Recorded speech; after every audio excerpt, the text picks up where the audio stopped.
অঙ্কে ত্রিভুজ ABC এর বি কোণ সমান 90 ডিগ্রি, AB সমান কত 5 সেন্টিমিটার, BC সমান 12 সেন্টিমিটার।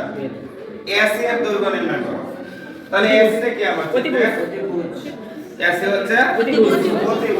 তাহলে এখানে AB আছে, AB কত আছে 5, আচ্ছা 5 আছে, আর BC হচ্ছে 12 সেন্টিমিটার। AC বের করতে হবে, তাহলে কিভাবে আমরা বের করব? AC পিথাগোরাসের উপপাদ্য অনুসারে AC বের করব। তাহলে আমরা ক নম্বরে লিখতে পারি কি, যে দেওয়া আছে নাকি? জি, দেওয়া আছে কি? দেওয়া আছে AB, জি, AB ইকুয়াল কত? 5 সেন্টিমিটার।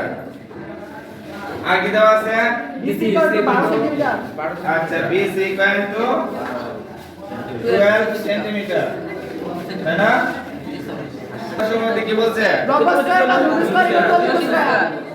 স্কয়ার প্লাস ভূমি স্কয়ার ইকুয়াল টু অতিভুজ স্কয়ার। তাহলে এখানে অতিভুজ কে? তাহলে এটা আমরা লিখতে পারি না, যে আমরা জানি AC স্কয়ার অর্থাৎ অতিভুজ square equal to AB square plus BC square. তার মানে এখান থেকে আসে AB স্কয়ার কত? 5 square plus BC square 12 square. তার মানে কত আসে? 25 প্লাস 144 কত হয়?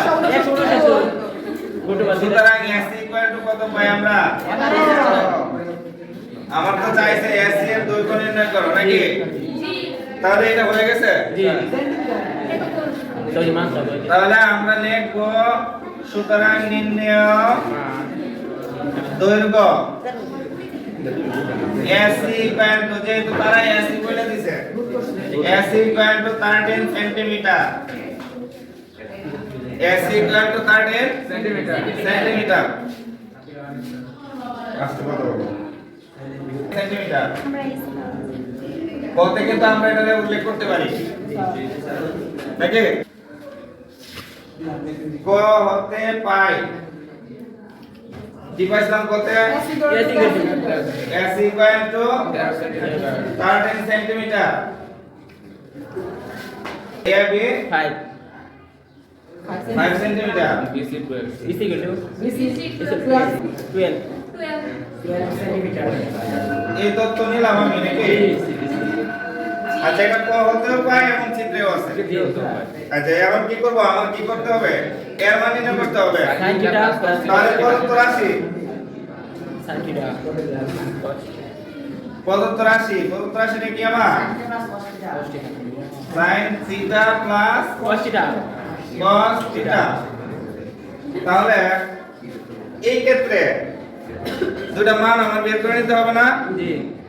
তাহলে দুটো মান যদি আমরা বের করে নেই, এখানে sin এর মানটা আমি থিটা কোণটাকে নিলাম, sin থিটা ইকুয়াল টু আমরা জানি কি? লম্ব বাই প্রতিভুজ। লম্ব কত আমরা? AB 5। লম্ব AB 5 সরাসরি দেবে। জি, 5 আর জি, আর cos থিটা ভূমি বাই ত্রিভুজ 12 আর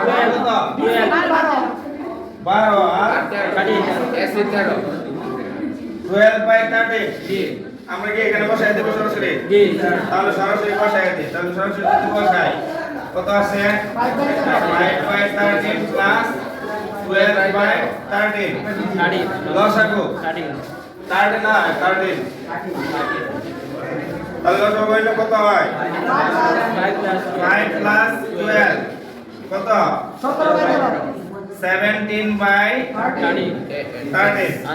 এটাই তো? তাহলে এটা কি সমস্যা ছিল? হ্যাঁ, এটা কি সমস্যাটা ছিল বুঝলাম না। তাহলে এটা আনসার নাকি?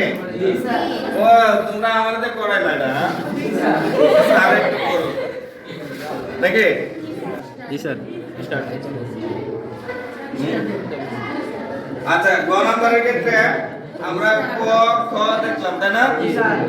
গ নম্বরের যে প্রশ্নটা আছে, উদ্দীপকের আলোকে দেখাও যে sec square plus sec square equal to sec square a into cosec square a এটা তোমাদের প্রমাণ করতে হবে, তোমরা এটা প্রমাণ করবে, ঠিক আছে? ওকে, ধন্যবাদ সবাইকে।